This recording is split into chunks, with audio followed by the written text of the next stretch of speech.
I don't know, was trying to get in before, and now she's not here. I don't know what happened. Oh well. We should probably get started. So, let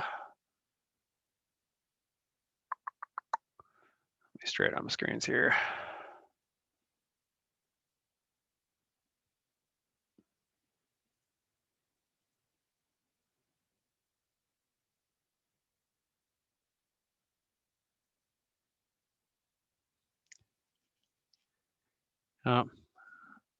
If somebody wants to text Annalise, she tried to join the wrong link.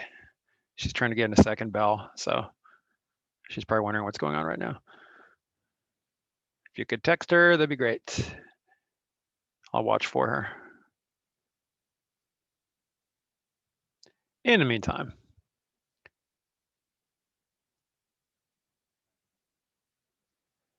Okay, so you guys have finished up notes on Unit 9, plot and structure and narrator skills that were due by last night. And we're going to kind of, rather than talk about them directly, we're going to kind of work them into this grammar lesson that we're going to do today.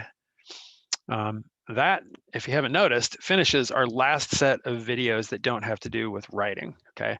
So schedule-wise, let me just kind of throw it out there. We only have today, tomorrow, and Monday and Thursday next week are remaining in like live instructional time with each other. Before the AP test start the week after that. I don't know whether you realize that or not. So we're doing what we're doing today. Tomorrow I'm still figuring out, we might take a glimpse at one of the videos from the AP review that's been posted. But Monday and Thursday next week, and we're only meeting those times because Wednesday is the summa cum laude recognition thing, and not only will that be overlapping with our class times, but I'm actually the guest speaker at that, so I have to attend that. So Monday will be our MCQ assessment for Unit 9. You don't have to have finished your novel to be able to do that. We finished the videos, you've been writing reader's logs, you've had your practice. And Thursday, and I think I might give you an extra day on finishing the novel, make it Tuesday night instead of Monday night. I'm sure you won't mind that, right? Thursday will be your last FRQ, and I'm going to bust my butt and get that graded. There she is. And I will get that graded for early next week, certainly before you take your test. All right, any questions about that stuff? Okay, so that's our schedule. Grammar, again, we're going to do some work with clauses and sentence structure in class in a few minutes here, but just to touch base on our other stuff, make sure to stay on your reading schedule. If you end up changing the number of chapters that you read, that's okay. Try to reflect that, on the sheet if you can. But also dig back up that public library card and account number, because I am going to ask you to look at some literary criticism for the last batch of reader's logs. And since we're not really going to have, we can't have a class discussion about like 30 different novels anyway. But that'll be a good kind of wrapping up and see some comments by some other people once you're kind of finishing that up. And finally, AP Daily Videos review. So this is something that's been posted. It is an 8-episode review. It starts off with Mr. Escobar, who's definitely one of the best teachers. You might remember him from early on, and actually he just did the last 1 or 2 of the ones that you guys viewed. So I'm sure you saw him. Close this up. So be a great idea for you guys to look at these if you have time. By no means am I requiring this. I know if you're not taking the AP test, and I'm going to be taking a little poll and finding out who's taking it, who isn't, the last thing you're going to do is a whole bunch of review sessions. But if you're taking it and you have time or motivation, or you're really kind of depending on and trying to get this credit, depending on where you're going and what credits you might already have, then it'd be a good idea. I'm just kind of open that up a little bit. So the first 3, let's see, the first 2 have already happened because they've been coming out at 6 o'clock every night. The first one is about breaking down the exam essay structure, and it gets into the rubric. Next one, review how to move beyond reading for plot to reading for more complex levels of meaning. So that's covering a ton of skills, obviously. And each one of these is actually a link, okay? So if I press on one of these, it actually takes you to it. You can only reach the first 2 right now, but it's Monday through Thursday that they come out and that they're dropped. And then 5 through 8 will come out Monday through Thursday next week, obviously timed right before the week that exams start. And they do have these for other content areas as well. So whatever your priorities are, consider that for my class or others. All right. Questions about any of that? Crunch time, huh? Oh, Alex, I'm so sorry. Wow, that is frustrating. My God, 0.005. Well, not something that defines your life one way or the other, my friend. But sorry to hear that. Okay. Oh, sorry, I'm not screen sharing right now. Sorry. Go back. You can just watch me for now rather than go into the assignment on Google Classroom. So today in class, we want to use these documents to practice writing different sentence structures while using content from your independent novels to try to realize any redundant sentence structures in your writing. We shouldn't be writing all simple sentences, but not all compound complex sentences. That isn't good either. So what we want to do, try to start doing in class, I'm going to try to oblige you guys to do this in class so it doesn't turn into homework tonight, is to write 2 sentences that are simple, that are about your novel, and the content of which has to do with character changes or doesn't change, related events and plot, conflicts, narrator's perspective, or how any of those help readers determine interpretations. In other words, act like it's at least part of, if not an actual claim, let alone thesis, from an essay. A couple simple sentences, a couple compound sentences, a couple complex sentences, and a couple compound complex sentences is what I want to see on these docs by tonight and to check tomorrow morning. But in order to do that, we're going to look at some examples on the grammar lessons that I would otherwise be teaching through a unit over a couple weeks, but we don't have time for. So I'm going to move pretty fast here. Some of you will be more confused than others because I'm sure some of us, if not most of us, have learned the difference between an independent and a subordinate clause and how different combinations of those form what we call simple sentences, compound sentences, complex sentences, and compound complex sentences. Okay, so here we go. A clause in general is a group of words that has a subject and it has a verb. It definitely has those two things. However, independent means that it could stand as a sentence by itself, even if it doesn't. And a subordinate clause means it could not stand as a sentence by itself. And that has to do with subordinating conjunctions, okay? Because if we take a complete thought, an independent clause, such as Hamlet decides to act insane. We'll use something that we've all read. Okay, that's an independent clause, right? But what if I were to add the word because to the front of that? Because Hamlet decides to act insane, period. Now, do we have a sentence there? Just by the very feel of it, you can tell that's an incomplete thought, right? And that is because it has been subordinated by the word because, which necessitates a complete thought being attached to that to have a complete thought and a complete sentence. And you would have technically what's called there a complex sentence. Because Hamlet has decided to act insane, comma, people don't understand what he's doing or something, or he and Ophelia break up. So let's look at some of these examples here. And you guys tell them, I'm trying to get a lot of participation in today because that's, of course, wrapping up. And I'm taking into consideration that it is a short quarter, so I'll probably raise the floor on where you started, but still, there's still going to be a range, okay? So if we looked at, for example, number 2, Stacy, who tried out for the Olympic team, has a number of special scholarship opportunities for college. Does that have a subordinate clause in it somewhere? Does it have a group of words that has its own subject and verb, but it's not a complete thought? Yes. It certainly does. Who's talking there? Ashley? What is it? Like, what is the words? What's the subordinate clause? What's the group of Oh, words that has a subject and a verb in there, but is not a complete thought by itself? In other words, it's a subordinate clause. I just thought it was between the commas, like who tried out for the Olympic team because It it's is. like You're right. It is. You're right. Okay. How about 3? It looks like something more than a simple sentence, right? After the heavy snow, comma, we had to spend the morning shoveling out the car. Is there a subordinate clause in that? Is there a group of words that has its own subject and verb, but is not a sentence by itself?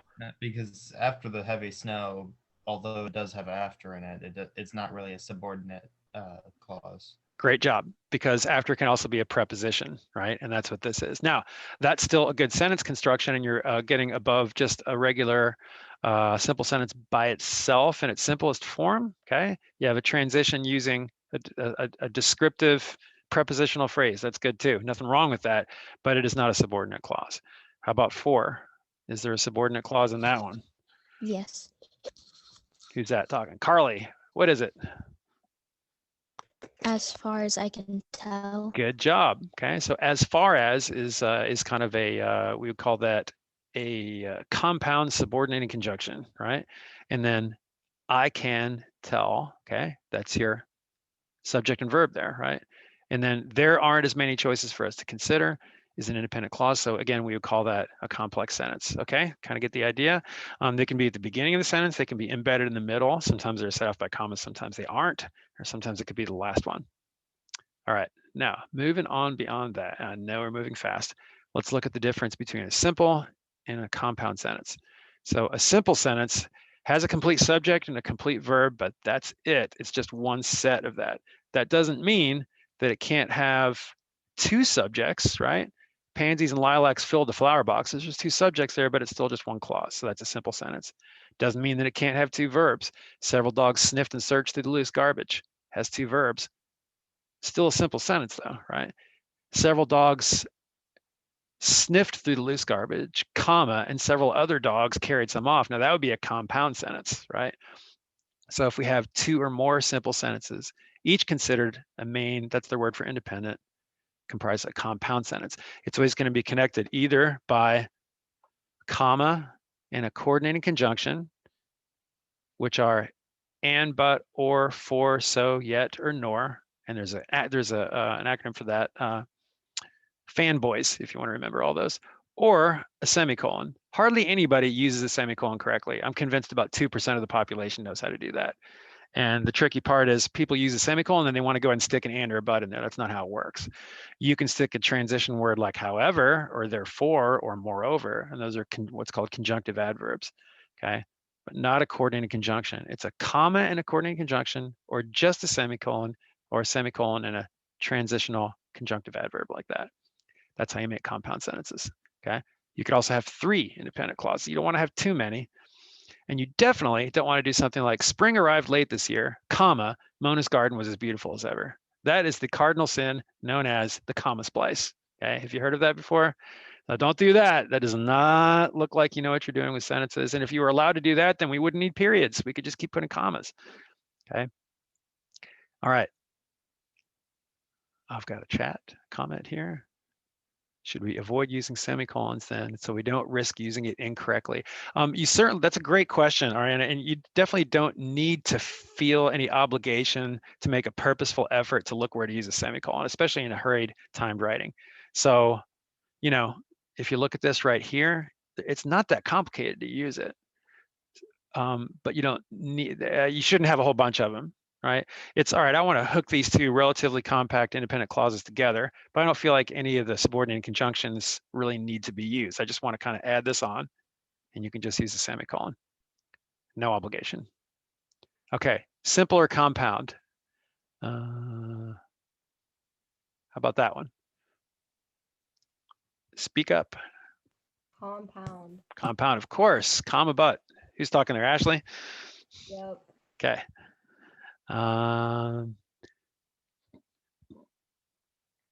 These are all pretty easy because you can tell when there is a comma and a coordinating conjunction, right? You can tell that that's simple. You can tell that's simple. Here are a couple more examples of compounds that use the semicolon and different conjunctive adverb there. Moreover, same thing there. Okay, I think we get the idea, right? And within each of those clauses, again, you could have, okay, like this one, a little bit trickier, but you probably know the difference. We have 2 subjects, right? But it's still a simple sentence because it's still just one clause. All right, where it gets more complicated is when we get to complex and compound complex sentences. So a complex sentence has an independent clause and at least one subordinate clause, and a compound complex sentence has more than one main clause, in other words, 2 or more, and at least one subordinate clause. We read stories by candlelight when the lights went out. Now, lights went out by itself could be an independent clause, but when is a subordinating conjunction, okay? And notice here, you know, there's not really, there's rules that determine this, but you can tell when there's a pause or not, right? And we write a sentence, you write sentences like this all the time, right? We read stories by candlelight when the lights went out. No comma needed, but you got your subordinate clause there. That's a complex sentence. We were sailing on the lake, independent. When the storm hit, subordinate, comma, so we immediately headed for shore. And there is what would otherwise be an independent, but it's a subordinate because, or excuse me, it is independent, sorry. So independent or main, one subordinate, that's a compound complex. Okay, how about these? First one there. Complex or compound complex? Complex. Subordinate, independent. Number 2. Compound complex. Obviously, there's 3 clauses there, and the subordinate one is the first one, beginning with the word after. 3 almost looks like simple, right? But it's not. Why is that one still complex? You might miss the subordinating conjunction in this one. It's the if. It's if, good. And there's the rest of that subordinate clause with that there. We find a trickier one here. How about 6?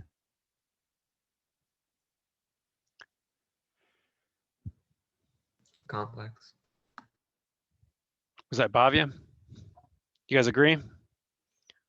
That's a teacher trick. You always know someone's wrong when instead of saying yes, the teacher says, do you agree? That's the trick though. Alex, what are you saying? So it would be, the first part would be one of the independent clauses, and then No. That's subordinate because oh, after. Okay. And then Bruce admitted would technically be an independent clause, or no? You're on the right track. Here's the deal. So like, I'm having trouble getting this whole thing highlighted, but Bruce. One with another, I think. You what? I'm guessing it's like one within another or something. Exactly. Good job. Bruce admitted that he should have sat at the table to eat is an independent clause, but within that, Bruce admitted what? Okay, so that we're not getting this deep into it, but that he should have sat at the table to eat is a subordinate clause called a noun clause. It becomes the direct object of the verb admitted. Okay, so technically, even though one is embedded within the other, you have independent, subordinate, and that's compound complex. All right. Hopefully you get the idea, and that is a pretty quick lesson, but we're going to transition over and try to do this in class now with this, okay?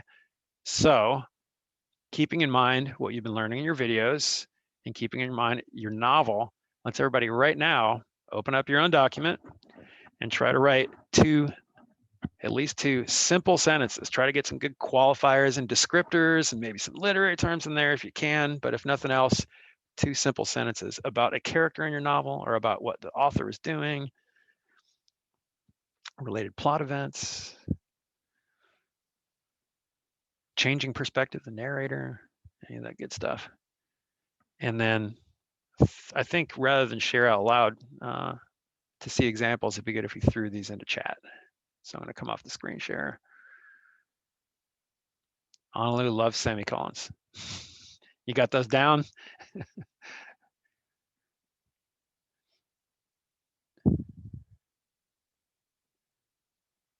think semicolons are one of those things where it's hard to exactly say where they belong. It's just like how it feels in the sentence. Yep. If you kind of feel like you have an additional fairly brief sentence that's going to come after a sentence you just wrote, and you don't feel the need to connect it with and or but you still want to kind of tie it, then you can use that semicolon.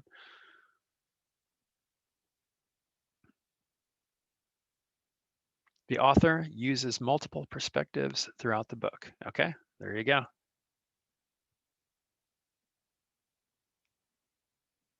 Bobby, was that, what are you reading? Grapes of Wrath. You know how, like, Okay. after a couple of chapters, he switches to like the salesman and different perspectives. Even though it's not in first person, there is some of that goes on. Yeah. And notice here's something we haven't talked about in a while, but you want to try to do when you write about fiction. Even if you're talking about what the author did, which technically did happen, it's good to use present tense. Certainly when you're talking about actions in the book. Okay, so we'd say Hamlet acts like he is insane, not Hamlet acted. He wasn't real, right? It happens every time someone reads it. Amir continues to have conflicting thoughts on whether Hassan is considered his friend. Yep. Wow. Actually, technically, Ashley, that would be a complex sentence. Yeah, I just thought about it. I was like, wait. Yeah. It's a good That's not- sentence, right? And you know, that's just kind of jumping ahead. That's okay, because whether, right, subordinates Hassan is considered his friend, right? Nick Carraway is an unreliable narrator. True and good example.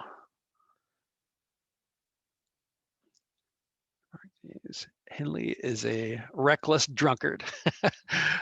Great descriptors. Cat serves as a symbol of wisdom. Good. Nice present tense usage, everybody. All right, let's move to compound.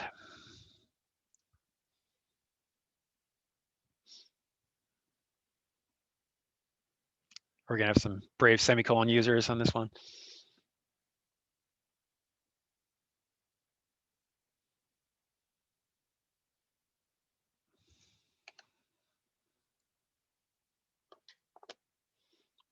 Nobody in second bell uttered a single word out loud through this entire exercise.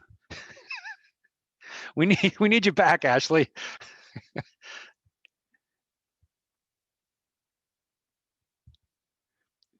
It like builds on itself. Once that starts happening, then nobody's going to talk.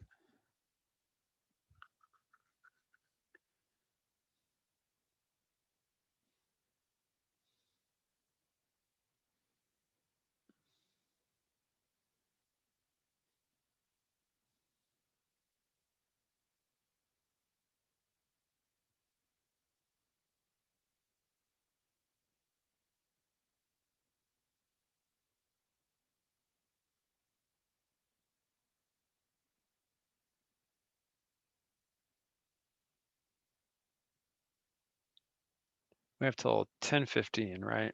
Yeah, I think we're good. All right, Gaiman. Is it Gaiman or Gaiman? I hear both. I say Gaiman. Everyone else, well, he says Gaiman, but I like Gaiman better, so and that's what I've always called him. You don't give a crap what he says. Huh?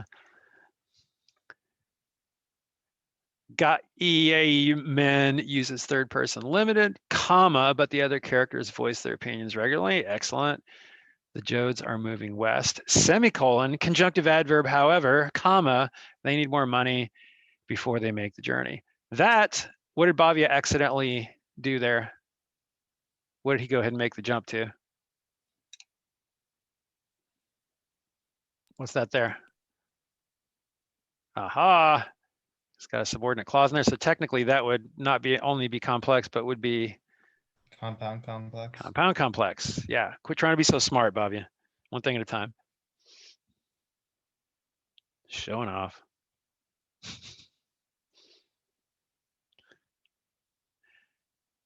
Helmholtz, I love this book so much. Helmholtz understands the concept of loneliness, semicolon. He does not understand the concept of love. That is a great use of a semicolon there, right? Because you don't need the and, but, for, or, so, nor, yet, because by saying does not, that provides enough contrast where that works well. So good demonstration of the semicolon there. Awesome. Let's see. We're just now moving to, yeah, let's see some complex sentences. So here you might need to look back at your list just to refresh yourself on subordinated conjunctions. Maybe try one with the subordinated conjunction on the front of the sentence. Try another with it embedded or to begin the second clause or something like that.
Okay, Sophia. Oh no, I already did that one.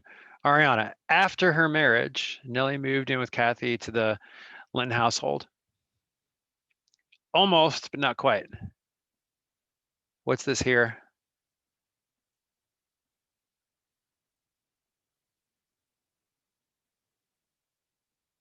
Anybody? Is it a subordinate clause? Not quite. It's a prepositional phrase, right? After she became married, you know, technically would be that. So that's the only thing you're missing. That's why we're doing this. Alex, although his narration seems mostly factual, comma, there are some scenes which display the unreliability present in Bromden's point of view. Good. Subordinate there. And although that's kind of a complex clause, it is just one clause, so that would be a complex sentence to answer your question there, right? Even though you have the word which in there, which could be used as a subordinate conjunction. There it's just a helping verb with display, so that's still just complex. Lenina took 3 grams of soma. There's a good one, not needing a comma, right? But after John was hostile to her, painful scene there. That's good. Let me make sure I'm marking you guys for these.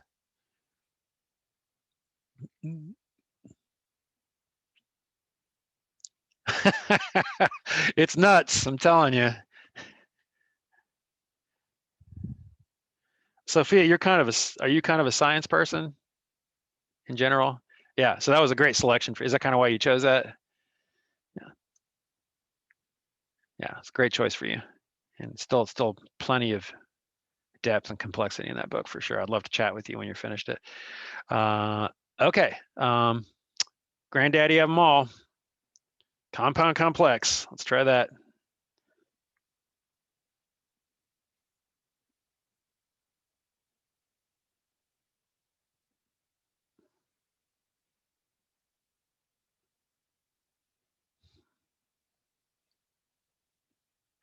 In case I forget to mention it, make sure you finish that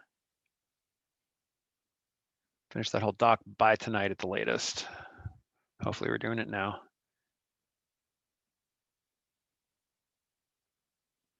Bhavya, did you mean for that to be one more example of complex, or were you trying to do a compound complex? That was supposed to be complex. Okay, yeah, that's still a space.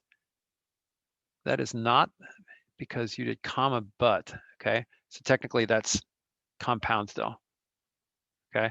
Coordinating conjunction makes it compound. Subordinating conjunction is slightly different.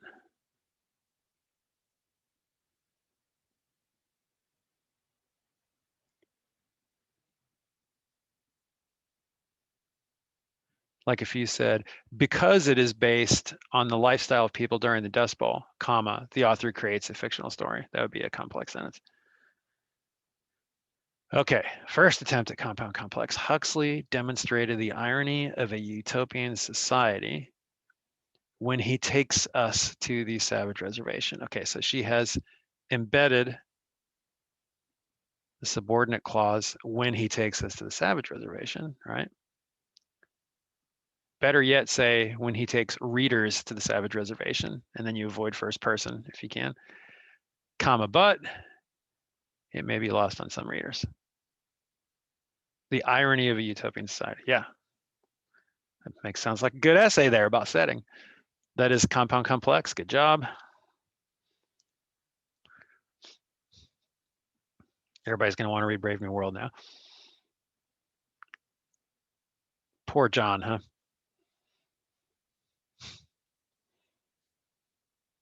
That poor sucker. He's got nowhere to go.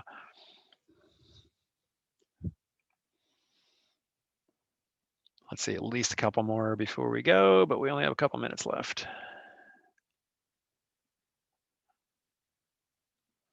Thanks, Alex. Ratchet rarely did. Did you know what I mean when that TV show I was pointing out to you, Alex? Have you heard of that? I think it's just called Ratchet, and it's based outside the plot of the novel on that character. Huh. I've never actually heard of that. I can't remember which platform it's on. Maybe Netflix. All right, Ratchet rarely does anything she threatens. independent, but she has set a precedent showing that, right? And then within that, so that subordinates, she is willing to extend the patient's sentences or worse. If this has a whole bunch of clauses in it, maybe more than you even realize. So when you say Ratchet rarely does anything she threatens, you've actually put a subordinate clause in there because you have, I don't know if you guys ever noticed that you have a sentence where you can insert the word that, or you also feel like you could leave it out, right? Like, should I put that or not? You don't necessarily need to. It was basically what you're implying there is Ratchet really does anything that she threatens, right? So there's a subordinate clause there, even though that is only implied, comma, but. And then this whole thing is an independent clause, okay? But within that, you have that she is willing to extend the patient's sentences. Whoops, what happened? Yeah. And you also have if they continue to defy her. So that is compound complex, but you've got 2 independent and 3 subordinates in there. So lots of clauses. It's all correct though. It's a sound sentence. And one more from Honolulu, and then we got to go. Although the story is supposed to read as a work of fiction, this is about All Quiet on the Western Front. That's subordinate. The author's true experiences with war add historical reliability. That make the story come alive would be the whole independent, but she has that make the story come alive. That can also be used to substitute for a subject, and that does create one more subordinate clause. Whew, we did it. Thanks for participating, guys. That was great. Consider watching those videos. Everything else is obvious from the agenda. If anybody has any questions about anything, read. And see you tomorrow in person, some of you. Good job.